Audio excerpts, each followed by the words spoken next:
Okay, Elena. I'll tell you about what I've done about the inmates of the Civil Service Club. Stupid. So cool it hurts, please. I've told you that like Cher, Beyonce, Rihanna, Madonna and Elvis you are to call me by my celebrity, single name. So cool it hurts, get it? Okay, boss. I mean so cool it hurts. One good thing is that you're looking not cool but slightly smoother today. I've told you before that style is all about how well you tuck your bits in. I'm pleased to say your bits look pretty well tucked in today. So that's good. But no. I'll tell first about my interview with a senior civil servant. Didn't you interview Sir Michael Graceby? He's just retired. What did you find out from him?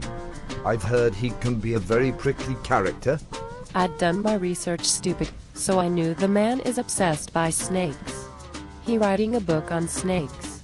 So, I bought him a gift of a Jake the Snake wrestling figure. Did he like it? He didn't say. It was what we investigative journalists call an icebreaker. Anyway, I explained that stripping for freedom is about what people need to do to "be their own boss and start their own enterprise." I asked him why he'd decided to start his own business. I didn't add that he had a big fat civil service pension and never needed to work again. What did he say? Sir Michael said he felt too young to be retired. This was surprising as he looked ancient. His waistband seemed to be around his neck and above this there was grey hair sprouting from his nose and ears. Anyway, he said he had a few opportunities because some of his Oxford chums in the media, and television particularly, had known of his interest in snakes. Is there a sting in the tail? Don't do jokes. You're not Tony Robinson and neither is your hopeless cousin and my Swedish agent, Nord Baldrick. You're both just badly dressed and stupid. Okay? Okay, so cool, it hurts, boss. Did you ask him whether the media work led to him writing his children's books featuring Sammy and Sandra Snakey? I love them. I did, and he said, partly. Mainly it arose from his grandson getting very emotional when Sir Michael gave him bedtime stories about the snake family. That started Sir Michael thinking that more children might enjoy them.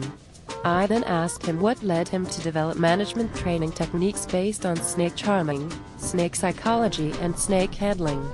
To my surprise, he said that was the Prime Minister's idea.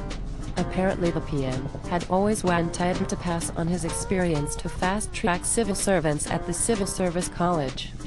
Betty tells them the story about St. Paul, shipwrecked, spending a few months in Malta and then being bitten by a snake, after which there were no more poisonous snakes in Malta.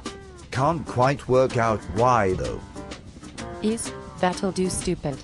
Anyway, he said that the PM thought we should teach the civil service leaders of the future how to fix people in key public service positions who might be inclined to become snakes in the grass. What did he mean by saying, fix? His exact words were that to fix means to influence them to act in the better interests of the public good and country. Did he say what happens if he couldn't influence or fix them? He did. He said that usually they were influenced after his training, but if that fails then they have ways of diminishing their credibility. For example, you will notice that people who are really going against policy often lose their credibility and then their posts. He said they don't need to put anything in the water supply nowadays. They are just shown up as being past their sell-by date. They become an embarrassment and their views become no longer relevant. Oh. Did he give any tips on how to become your own boss? He did. It was more useful than I'd expected.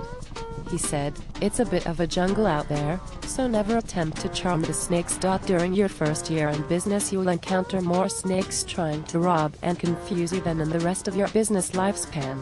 Ignore all of them. Get a good mentor who is another small business owner or family member with experience of running their own business and perhaps an accountant or bookkeeper. That'll do. Ignore all the snakes until they go away looking for other virgin flesh. Was he talking dirty then? Anyway, that Sir Michael does tell a good story. My favorite is Sandra Snake. Oh my god, if I ever met Sandra Snake I know I'd fall in love immediately. You won't. Stupid. Now tell me what you've done to get those great suits with good ideas released from their Guantanamo Bay. That luxury care home they sideline good civil servants in, the Civil Service Club. They must spend millions keeping them distracted by the thousands of free bottles of Johnny Walker, assorted whips, plugs and rings and extravagant gambling expeditions to horse races or orchid-growing competition. It's worth it to government though. What's paying for free drink and food and a few trips to Wimbledon, the Chelsea Flower Show and Erotica at Olympia in comparison with allowing the good civil servants with their bright ideas, like helping self-employment, into a position of influence? The last thing they want is good ideas leading to good policy leading to votes at the next election. Instead they'll make unpopular policies and the most unpopular spending review ever. I understand. The whole point of winning a term in power as a leading politician is to use that term to line yourself up with a lucrative private sector or international job, directorship, speaking engagements and consultancy. Especially roles in financial institutions, pharmaceuticals and oil companies for environment and keeping world peace.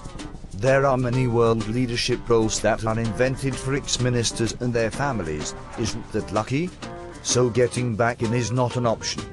See how Labour leaders wrecked their last election campaign as they all had other big opportunities to go to and didn't want another term in power.